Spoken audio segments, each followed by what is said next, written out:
Video kali ini akan membawa kita ke dalam salah satu perdebatan filosofis paling fundamental tentang realisme versus nominalisme.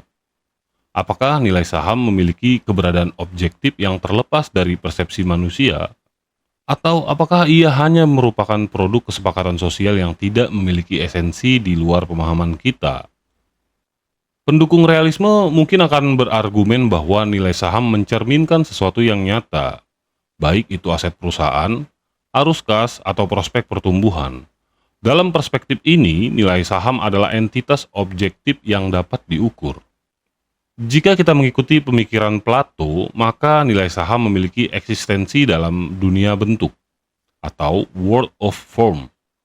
Dalam pengertian ini, ada nilai ideal dari sebuah saham yang eksis secara independen dari fluktuasi pasar.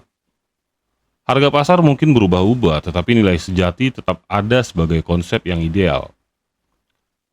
Sedangkan Aristoteles lebih menekankan pada hubungan antara bentuk dan substansi. Dari sudut pandang ini, nilai saham tidak hanya sekedar ide, tetapi harus berakar pada karakteristik nyata perusahaan. Nilai intrinsik dihitung melalui analisis fundamental yang dianggap sebagai pendekatan objektif untuk mengukur realitas dari saham tersebut. Para ekonom klasik seperti Adam Smith dan Karl Marx berpendapat bahwa nilai berasal dari kerja dan produksi nyata. Dalam pendekatan ini, nilai saham seharusnya mempresentasikan kapasitas produktif dari perusahaan, bukan sekedar spekulasi pasar. Namun, masalah muncul ketika kita melihat fluktuasi harga saham yang ekstrim, yang sering kali tidak memiliki korelasi dengan nilai fundamental perusahaan. Jika saham memiliki nilai objektif, mengapa kita melihat bubble dan crash pada pasar? Pendukung nominalisme akan berargumen bahwa nilai saham tidak memiliki esensi di luar kesepakatan sosial.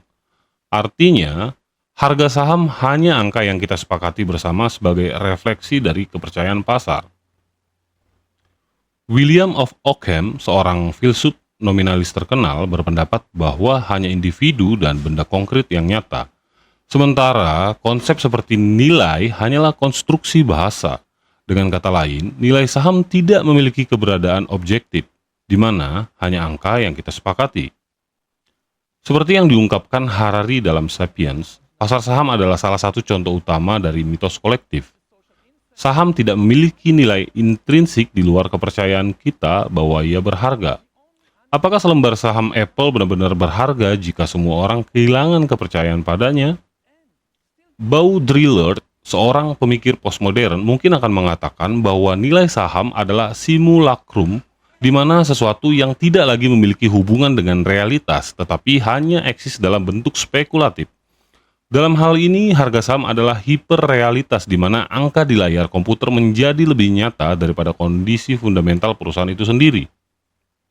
Jika kita mengikuti realisme, maka saham memiliki nilai intrinsik yang dapat dihitung melalui analisis fundamental.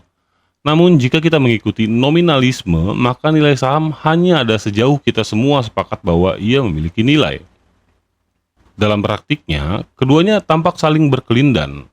Dalam jangka panjang, saham cenderung mengikuti fundamental perusahaan atau yang dikenal dengan realisme. Dalam jangka pendek, harga saham lebih didorong oleh psikologi pasar dan spekulasi. Ini dikatakan nominalisme. Jadi apakah saham memiliki nilai nyata atau sekedar kesepakatan sosial? Jawabannya mungkin tergantung pada seberapa besar kita percaya pada pasar itu sendiri. Jika seluruh dunia setuju bahwa saham berharga, maka ia akan terus memiliki nilai. Tetapi jika kepercayaan itu runtuh, maka nilainya pun bisa lenyap dalam sekejap. Lalu bagaimana menurut kalian? Apakah kalian lebih condong ke realisme atau nominalisme dalam melihat nilai saham?